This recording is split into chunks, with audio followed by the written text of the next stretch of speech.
before we get started, let's check out the links in my description. We all want nice things. We want the car, we want a house, we want a high limit credit card. But if you don't have at least a 680 credit score, you're not even in the game. So click this link here to know where you stand and get your free credit scores from all three bureaus. That will be Experian, TransUnion, and Equifax. And also get your reports. If you would like to be free and become financially independent through entrepreneurship, click this link here to be free. If you'd like to get cash back, which is a discount during shopping, please click this link here to see my favorite cashback sites. And if you enjoy the music you hear in the background, please click the link here and subscribe to It's Oasis. Hello everyone, welcome back to Community Wealth. Now before I get into this, what I want to talk about with the EIDL, I want to let you guys know if you haven't received any of the funds or you don't qualify for any of the funds, you're just curious about what's going on with the SBA and their funding, or if you're just still trying and applying and trying to figure things out, just know that that's not the end of the game for you. Okay, remember, I say this in my last 5 or 6 videos. That's not the end of the game for you. You can still qualify for your own funding through your financial institutions. You can qualify from your bank, from your credit union, from your fintech bank like PayPal and things like that. All you have to do is work on your personal credit. Your personal credit is the key to everything. Your personal credit is the key to making things a lot easier for you to qualify for high limit credit cards, for high limit car loans, for lines of credit, for personal loans, even to get started on your business journey through business credit, where you can get extremely high credit limits, where you're talking about the minimum credit card can end up being $25,000 to $50,000 on a business credit card. You can qualify for Sba Loans with no problem because your credit is straight and your business is good and you have a business. Because the SBA is going to look at your personal and your business side. But once you get business credit, that's a whole different realm over there. We're talking about you get qualified for all types of money on the business side. That starts with your personal credit. Some people will say you can start business credit without personal credit, but the easiest path to business credit is personal credit. All right? Let me show you something. All right? Now I'm going to start off with my Vantage score for Equifax. All right? Let me show you. This is my Equifax Vantage score for my Equifax Vantage score. All right. Now Vantage score is not what the lenders use. The lenders use FICO. All right. But this is my Vantage score. 700 will give you a good idea of what my FICO score is. The Vantage score is 700 for my Equifax. My FICO score is around 670, 680, I believe. I'll show you in a minute. I'll pull it up. I believe it's around 670, 680. If it's not, it's close to it. All right. I know it's in a good range, I believe. Right. But if your Vantage score is good, your FICO score might be just as good, or your FICO score might be even better, because sometimes your Vantage score is actually lower than your FICO score. So your FICO score might even be higher than your Vantage score. So if your Vantage score is good, you're pretty good on your FICO side. All right. This is my Equifax Vantage. All right. 700. Let me show you my FICO scores. All right. So here's my FICO scores. All right. This is from May 9th. Okay. So my Equifax is 678. All right. So I was a bit off. But again, this is May 9th. That Vantage score was, I believe, from, what was it? I believe it was from like May 15th. So things could have happened since then. All right. Or just that the Equifax. Yeah, actually, you know what? This hasn't updated yet. That's right. This was updated. I think I said that in my last video. This was updated yet. This was done after a few things happened on my credit report. This was done. I should say this was done before a few things happened on my credit report. So what that Vantage was representing what happened after this. Remember, this is monthly. So this is from the 1st of the month. I had things happen in May that haven't showed up yet. So on the 1st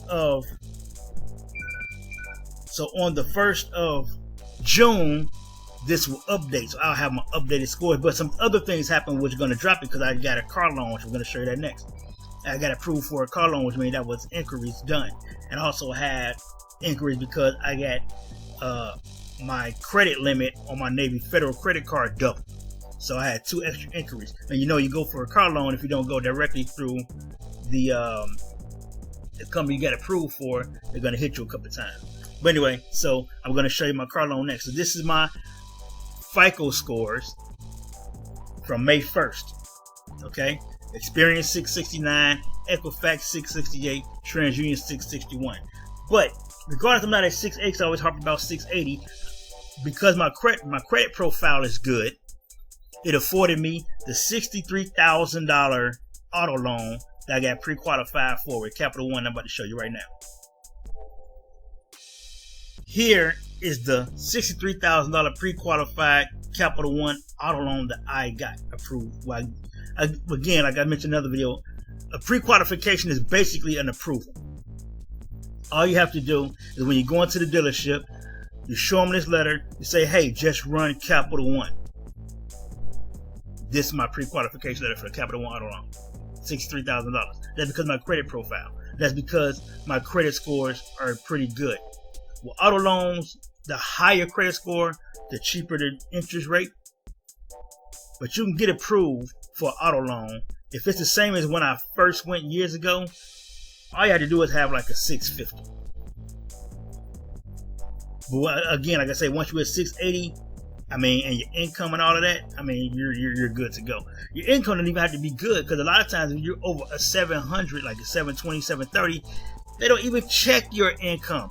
My last car I got before this one, the last car I got, they didn't even check my income. I just came in with like a 760, yeah, a 765 or something like that. I tried to show them my income, they wouldn't even look at it. They just gave me the car. They said, well, sign and drive pretty much. Okay, so the higher your credit score, the better. This is the auto loan I got pre-qualified for. I've never been qualified for anything over like $20,000, $25,000. The next thing you know, I get pre-qualified for a $63,000 auto loan. Are you serious? I was totally surprised. So again, with your credit score, work on your credit score, right? Work on your credit score. Work on your credit, not necessarily the score itself, but work on your credit, your personal credit profile. Once your credit profile is good, you're ready to go. It's going to boost your credit score. And I'm going to tell you about all that. But first, all you have to do is click the link in the description, sign up for the credit monitoring, get your 3 FICO scores, Experian, Equifax, and TransUnion, and your reports, and you'll know where you're at. So you can get qualified for $40,000 plus auto loans and $10,000 to $20,000 credit cards, lines of credit, home loans, all of that. All right. So just work on your personal credit. Click that link in the description. Okay. Click the link in the description. Sign up for the credit monitoring. 3 FICO scores, Equifax, Experian, and TransUnion, and your reports. All right. Let me go into what this video is about. Here it is. With the EIDL, a lot of people was getting approved, but the money was not being deposited. Or they tried to attempt to deposit, and it went back to SBA, which kind of the same thing happened with some of the PPP loans, with some of the fintech banks and things like that. They'll fund you, you don't get the funds, you'll get a notification saying that the funds were sent back. But here on the SBA website, they're talking about this. And it says, advance funds returned by banks. When a bank returns targeted EIDL advance or supplemental targeted advance funds to SBA, the funds cannot be immediately redispersed. SBA is working to mitigate this issue. Additionally, we are providing the following information to help answer questions about returned funds. My business was approved for a targeted EIDL advance or supplemental targeted advance, and I was informed that funds had been sent to my bank. However, the money never showed up in my account, and my bank says it returned the funds to SBA. Since you have determined my business is qualified, how can I get those funds? We are working on an update to our system that will enable us to redisperse those funds as soon as possible. If you have not already done so, please send an email with a photo ID front and back and check with the word void written across it. Please start the subject line of your email with your application number and send it to COVID Advanced Bank Returns at SBA.gov. Other question: will I lose my place in line and have my funds given to another business? No. If the original disbursement was returned by the bank, be assured the funds were obligated for you and will remain available even if the issue is not resolved immediately. How long will I have to wait? We don't have a specific time frame, but we are working diligently to resolve the issue quickly. How will I know the matter has been resolved? Businesses awaiting the redisbursement will be notified when the funds are redispersed. Why would the bank return the funds instead of putting them into my account? Some common reasons funds are returned is that the account is closed, the applicant provided an incorrect routing or account number, the name or EIN number on SBA's deposit does not match the name or EIN on the bank account, or the account is a personal account rather than a business account. You will need to contact your bank to learn the reason specific to your case. Which that's kind of weird because sometimes the bank don't even know what's going on. I've heard instances with that. What does SBA do when funds are returned to us? Our staff examines every case where funds are returned and contacts the applicant to request any additional information or documentation needed to overcome the reason for the return. Additional documentation includes, but is not limited to, a copy of the applicant's photo identification, a voided check for the correct account. Once we have the information needed to clear the issue, we take the necessary actions. Okay, so that kind of let you know what's going on when the funds are returned after you were approved and they try to send it to your bank. Now, I can't ask the question to people who are just waiting for funds. It doesn't talk about that. I looked all up through here. It doesn't talk about that. But this is for people who have funds sent to them and they were returned. Okay? And the same thing happened with PPP.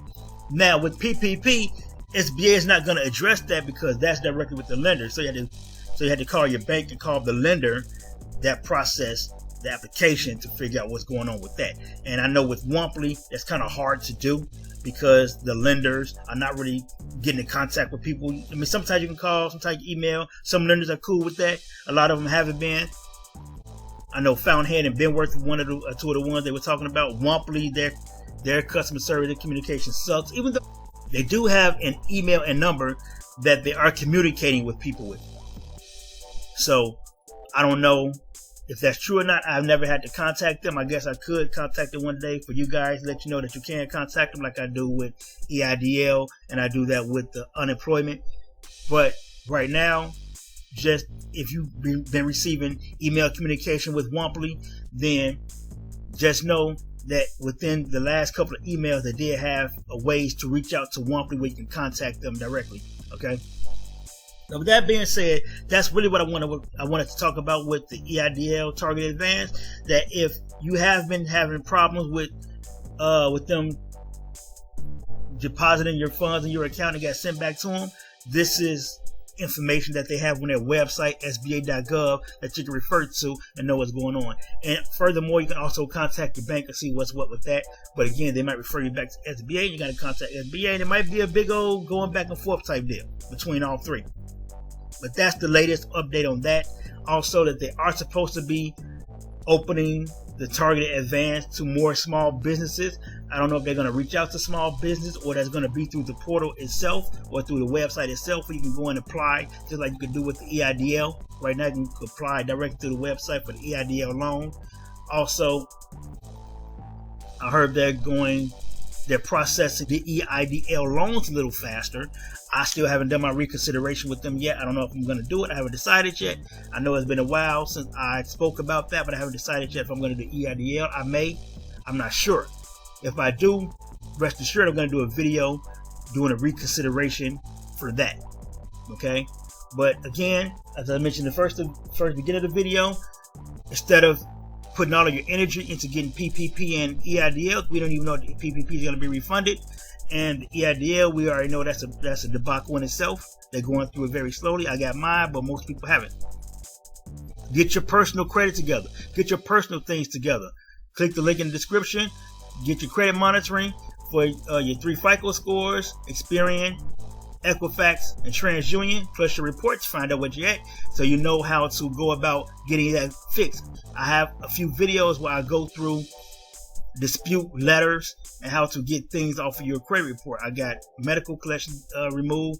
I got a recent bank account removed from an old bank account from back in the day. I got that removed just recently came off. And I actually got it removed twice because it came back on another credit report I got off another one. So I also have a credit repair playlist, a do-it-yourself credit repair playlist where all the videos are there so you can go check it out. I also have a video how you update your profile information for the best results. Okay, so all you just have is one name, one address, one job, your current job, and I don't even have a phone number on there. And that's all you really want for your profile. And then I'll show you that you can have the 2 credit cards, auto loan, and you can have a authorized user. I have 1 authorized user, I have 2 credit cards, and I have an auto loan now. So your profile, you want your profile to look good. Alright? So again, thanks for watching. Subscribe to It's Oasis. Check out the links in the description. Subscribe to the channel. Until the next video, everybody, let's get this money.